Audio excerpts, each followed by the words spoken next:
결국은 도움을 받아서 영업을 하실 계획으로 프랜차이즈를 꿈꾸고 계시면 프랜차이즈를 선택하시는 것도 도움을 받으셔야 된다는 걸 잊지 말으셨으면 좋겠습니다. 네, 안녕하세요. 창필직입니다. 오늘은 좀 특별한 시간을 좀 가져보고자 합니다. 프랜차이즈에 관심이 있으신 초보 창업자들 정말 많으신데요. 그런데 요즘 들어서 초보 창업자들이 프랜차이즈에 대해서 계속해서 문제들이 많이 발생을 하고 본사들도 피해를 보는 사례들이 늘어나고 있어요. 그건 그만큼 프랜차이즈 브랜드도 늘어나고 시장 규모도 늘어나고 그리고 지금도 매달 100개에서 200개 정도의 정보공개서 등록이 되고 있다고 합니다. 그래서 분쟁 사례들이 굉장히 많은 이 상황에서 이런 것들을 어떻게 현명하게 대처하고 그리고 알아가야 되는지 로펌이죠. 성지파트너스의 김혜택 대표 변호사님 모시고 이야기 좀 나눠보도록 하겠습니다. 안녕하세요. 네, 안녕하세요. 간단하게 자기소개 부탁드리겠습니다. 네, 안녕하십니까. 저는 법무법인 성지파트너스에서 프랜차이즈, 그다음에 기업, 상표 관련된 업무를 전담하고 있는 김희택 변호사라고 합니다. 요즘 많아졌어요, 프랜차이즈가. 그쵸, 엄청 많아졌어요. 지금 최근에 3년 동안 2,000개, 3,000개 됐던 게 10,000개가 지금 넘어갔다고 합니다. 그만큼 시장에서 보실 때 분쟁들을 가장 가까이서 보시는 분들이 변호사님들이시니까 좀 어떻습니까? 프랜차이즈가 많이 늘어났다는 건 결국 프랜차이즈와 관련된 분쟁도 늘어났다. 매우 당연한 공식이고요. 근데 이제 분쟁 사례들은 대부분 유형화가 되어 있어서 특별한 어떤 분쟁들이 늘어났다거나 예전에 없던 문제들이 드러났다기보다는 계속 같은 문제가 반복되는, 하지만 이제 프랜차이즈가 10,000개가 되니까 같은 문제가 10배가 되는 그런 양상을 보이고 있는 것 같습니다. 이거를 보시는 분들이 초보 창업자들이에요. 물론 뭐 본사들 사례도 있을 거고 가맹점 사례도 있을 건데 그런 사례들이 몇 개가 있을까요? 준비하시고 있는 분들이면 프랜차이즈 관련된 뉴스나 이런 걸 많이 찾아보셔서 알겠지만, 소위 얘기하는 통행세, 가맹점에 가입을 한 다음에 자기가 이제 너무 많은 폭리를 당했다 생각을 하시면 그에 따른 불만이 1차적으로 있으시고요. 그리고 어느 정도 영업을 하시다 보면 프랜차이즈를 벗어나서 본인들이 영업을 하시려고 생각을 하세요. 그랬을 때 프랜차이즈와 좋은 이별을 해야 되는데 늘 몰랐던 독소 조항들이 있습니다.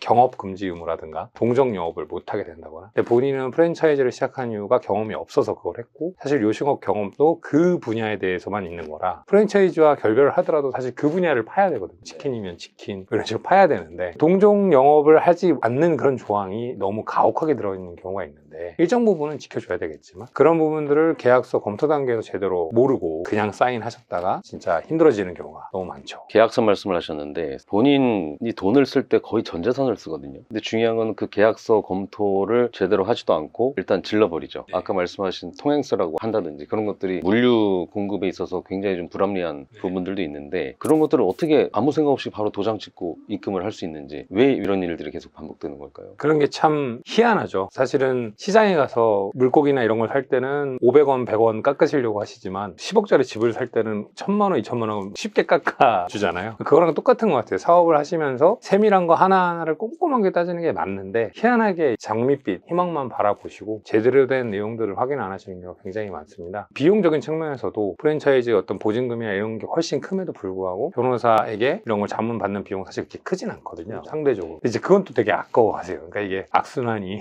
이루어지는 게 아닐까 싶습니다. 사실 사전에 예방하는 게 가장 좋고, 창풀에서도 계속 초보 창업자를 상담을 하는 이유가 다 일어난 다음에 옵니다. 실제로 분쟁을 넘어서 분쟁이 안 되고 억울한 경우도 많잖아요. 그런 것들이 굉장히 많으면 왜 이제 와서 이렇게 됐냐. 사실 저는 노무나 세무나 법무나 다 비슷하다고 생각을 합니다. 사전에 먼저 계약을 수억 원을 쓰기 전에 와서 좀 얘기를 하면은 그래도 무조건 나한테 불리한 거는 이렇게 하지 마세요 이러진 않을 거 아니에요. 실제로 검토를 하면서 조언을 해준 사례가 좀 있으십니까? 프랜차이즈나 아니면 뭐 상거래 관련된 전문 변호사 같은 경우는 사실 계약서 검토를 요청하셔도 일방적으로 우리한테 무조건 유리하게 라는 식으로는 조언을 해드릴 수가 없어요. 왜냐면 어쨌든 흥정을 통해서 이루어지는 상거래이기 때문에 서로가 조금씩 양보를 해서 윈윈하는 계약서를 써야 되거든요. 그런 걸 전문하지 않은 변호사님한테 계약서를 가지고 가서 저한테 불리한 거를 고쳐주세요라고 얘기를 하면 싹 고쳐오거든요. 근데 그러면 절대로 계약이 체결될 수가 없습니다. 융통성 있게 일정 부분에서 업계 평균으로 이 정도는 감수하셔야 되고 이렇게 좀 조언을 해드리고, 그다음에 이거는 절대 안 된다. 만약 이거를 상대방이 고수한다면 이 계약은 안 하시는 게 맞다. 이런 독소 조항이라고 하는데 그런 것들을 걸러내줄 수 있는 그런 변호사가 필요하고요. 사실 프랜차이즈 관련된 것만이 아니라 창업이나 이런 관련된 걸 많이 해본 변호사여야 이 업계에 대한 관행을 알 수 있거든요. 그런 부분이 참 중요한 것 같습니다. 맞습니다. 지금 성지 파트너스 로펌은 다양한 분야의 변호사님들이 모여 있는 곳인데 지금 창펄 사업가 분들에게도 도움을 많이 주시지만 사실 이런 것 같아요. 우리가 을이라고 따지면은 지금 초보 창업자인데 결국에는 그 계약서를 받은 그 상황에서 겁이 나잖아요. 앞으로 이 본사하고 해야 되는데 따지면은 뭔가 좀 진상인 것 같고 까탈스러운 점주인 것 같고 그래서 할 말도 못하는 것 같고 뭘 어떻게 따져야 될지 모르고 그러다 보니까 처음에는 그냥 여기 계약서는 이런데 안 그럽니다. 보통 이런 식으로 시작을 하는 것 같아요. 항상 그 구두 약속이 굉장히 위험합니다. 그런 것들을 구두 약속을 하더라도 구두로 할 게 있고 이거는 좀 어느 정도는 모호하게라도 좀 남겨놔야지 나중에 여지가 있는 건데 그런 부분들이 아쉬운 경우들이 있는 것 같아요. 그렇죠. 프랜차이즈만이 아니라 그 관련돼서 이제 구두 약속 되게 중요한 말씀 해주셨는데요. 구두 약속도 약속은 약속이라서 그게 입증이 된다면 나중에 법적으로 구제를 받을 수는 있어요. 근데 상대방이 일부러 처음부터 속이려고 했는지 아니면 몰랐는지는 모르겠지만 거래 관계를 한 2년, 3년 정도 하다 보면 2, 3년 전에 구두 약속했던 거를 사업주도 기억을 못해요. 본인은 기억할지 모르지만 프랜차이즈 본사는 기억을 못한다고 주장하거나 혹은 담당자가 이직했다. 그래서 나는 못 들었다. 사실 그래버리면 되게 난감하거든요. 그러면 판사도 그런 것 같아도 증거가 없으면 인정해줄 수가 없는 것이고 요즘은 그래도 이제 녹음이나 이런 걸 통해서 많이 증거를 남기시긴 하는데 변호사로서도 난감한 게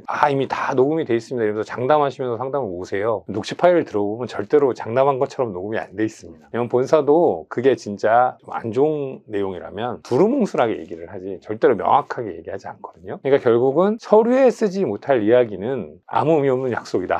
좀 극단적으로 얘기하면 서류에 A라고 써 있는데 실제로는 이렇게 안 하고 B로 해요 라고 얘기하는 거는 그러면 서류를 B로 고치면 되는 거잖아요. 그렇게 할 거면 서류를 고치면 되는데 안 고쳐준다는 건 그렇게 하지 않을 가능성이 높다는 반증입니다. 처음에 계약 전에는 별의별 얘기를 다 하지만 그 뒤에 바뀌는 게 그렇게 됩니다. 그분들이 일부러 그랬을 건 아닐 거예요. 근데 시간이 지나고 상황이 여의치 않았을 때 그렇게 되는 거고 제가 강조하고 싶은 거는 지금 초보 창업자시고 프랜차이즈에 관심 있는 거 이해합니다. 그리고 좋은 프랜차이즈도 많아요. 그렇지만 그 수억 원을 쓰는 데 있어서 먼저 전문가한테 검토를 받고 수억 원 쓰는데 지금 그 상담료 아까워서 그런 건 아니니까 그렇게 해서 먼저 받으시고 하셨으면 좋겠다. 이게 첫 번째 주제인 것 같고요. 두 번째로는 지금 사실 갑들이 당하는 경우도 많아요.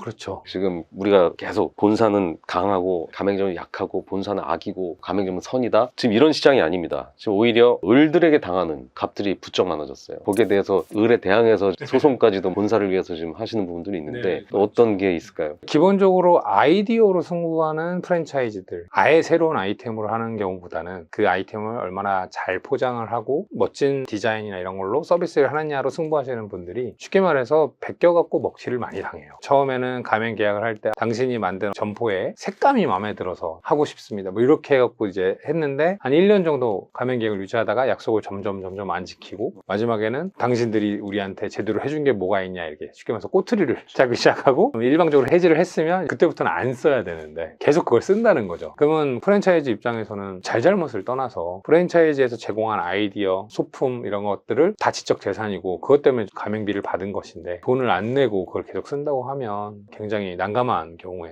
프랜차이즈 근데 작게 시작하시는 분들이 욕심을 부려서 그래요. 솔직히 가맹점들을 빨리 늘리고 싶고 이게 빨리 커지고 싶으니까 사실은 자기도 이게 나중에 분명히 석연치 않은 일이 발생할 거라는 생각을 머리에 한구석에 하시면서도 그게 잘 안 되시는 것 같더라고요. 그것도 마찬가지입니다. 프랜차이즈에서도 계약서를 본부가 잘 쓰지 않는 경우가 많습니다. 그래서 똑같은 문제가 있습니다. 지금 똑같은 얘기를 하시고 있는데 요즘은 컨설팅 업체들 본사 대신에 영업 대행을 해주고 마케팅을 해주고 이것저것 업체를 연결해주고 이런 것들 때문에 사실상 제가 봤을 때는 굉장히 능력 있고 열정 있고 정말 사업적으로다가 이윤을 이만큼만 보더라도 발전해 나가고 싶은 사람들이 있는데 계약서면 개판이고 오히려 본사에 독소 조항이 있는 것들도 되게 많고 이런 경우들도 좀 많이 보이는 것 같아요. 그런 경우도 무시하지 못할 정도로 지금 많고요. 그게 처음에는 공평의 관점에서 내가 정말 깨끗한 좋은 프랜차이즈를 운영하겠다는 좋은 포부를 아마 그렇게 치셨겠지만 실제는 그거는 또 약간의 경험 부족 때문도 있으세요. 어느 정도까지는 본사에서 이게 영업이 잘 안 될 것도 감안을 해서 마진을 좀 만들어 놔야 되는데 그냥 무조건 잘 될 걸로 생각을 하고 다 이렇게 공평하게 나눈다 이렇게 돼버리면 프랜차이즈가 유지가 안 되고 가맹점한테 그게 꼭 좋은 일인지도 잘 모르겠습니다. 본사가 탄탄하게 계속 영업을 유지해 줘야 사실 도움을 받는 건데 가맹점한테 무조건 퍼주다가 망해버리면 둘 다 망하는 거잖아요. 그런 부분도 무시하지 못할 정도로 많죠. 초보 창업자가 있지만 초보 사업가들도 있고 지금 어찌 보면은 프랜차이즈 브랜드가 만개가 됐다는 거는 그만큼 초보 사업가들이 프랜차이즈에 많이 손을 대고 있다는 얘기고 중요한 거는 초보 사업가가 초보 창업자로서 지나서 자영업자가 되고 고수 자영업자가 됐다라는 측면에서는 대단한 부분들이 있지만 사실 열정만 있지 그런 정말 시스템적인 부분 그 뒤에 관리적인 부분 그게 안 돼서 본인 능력이 안 되니까 어정쩡한 이런 마케팅 업체한테 당해서 오히려 시작은 좋았는데 가맹점이랑 본사 둘 다 자멸하는 둘 다 공멸해버리는 그런 경우들이 참 많습니다. 그래서 초보 사업가로서 프랜차이즈를 하시려고 하더라도 마찬가지 계약서라도 제대로 꼼꼼하게 해놓고 그 뒤에 가맹점주한테 그렇게 이렇게 당하는 경우들이 솔직히 좀 많아요. 저는 요즘 가맹점 때문에 머리 빠져서 오는 사업가들도 많이 봅니다. 안 남는 걸 본사가 어떻게 해야 되냐 이렇게 되는 거죠. 근데 그런 부분들도 이걸 따지고 들어가다 보면 본사가 잘못한 게 그렇게 많지가 않아요. 근데 환경적인 변화가 일어났어. 근데 중요한 거는 본사의 방침대로 안 했을 때 하다못해 내용 증명을 보냈다든지 경고를 표면적으로 했다든지 이런 것도 없이 그냥 가맹점 잘못했을 때 그냥 넘어가고 본사 잘못한 건 나중에 들어보면 완전 악덕 업체가 되는 경우들도 많죠. 그렇기 때문에 새롭게 사업을 시작하시는 분들도 정상적으로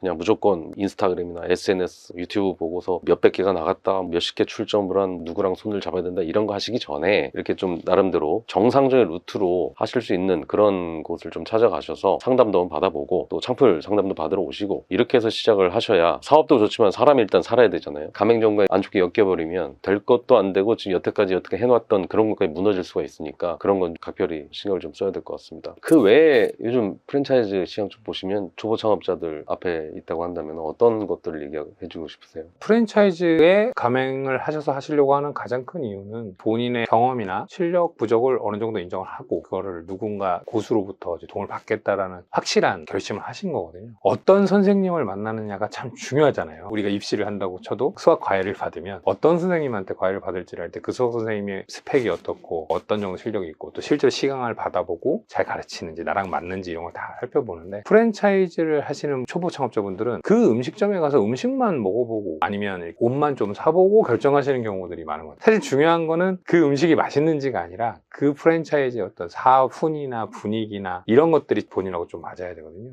그리고 이게 얼마나 오래 지속할 수 있을지 여부, 본인이 감당할 수 있을지 여부 이런 것들을 총체적으로 따져봐야 되는데 특히나 컨설팅을 많이 받아보는 거를 전 추천드리고 싶어요. 특히 그 프랜차이즈 업체 자체가 내민 계약서를 저희가 검토해서 그게 독소가 있고 또 이것도 중요하지만 그보다 더 중요한 건 과연 그 프랜차이즈 본사가 튼튼한가, 이 사업을 계속 영속할 능력이 있는가 이런 거에 대한 기업 평가나 신용 분석도 저희가 하거든요. 그리고 당연히 창업 관련돼서 창풀이나 관련된 이 영업이 유망한가, 이게 계속 해도 되는 것인가 이런 거에 대한 영업적인 도움도 받아야 될 거고요. 결국은 도움을 받아서 영업을 하실 계획으로 프랜차이즈를 꿈꾸고 계시면 프랜차이즈를 선택하시는 것도 도움을 받으셔야 된다는 걸 잊지 말으셨으면 좋겠습니다. 네, 좋은 말씀 주셨습니다. 어쨌든 지금 말씀하시는 제일 중요한 부분들은 일단은 초보 창업자로 새로운 걸 했을 때 다 걸고 하는 거잖아요. 프랜차이즈 사업을 하는 것도 다 걸고 하는 걸 겁니다. 그랬을 때 그냥 눈앞에 단순히 대박, 매출, 100호점 출점 이런 거 보지 마시고 조금은 창업 뽕을 살짝 좀 내려놓고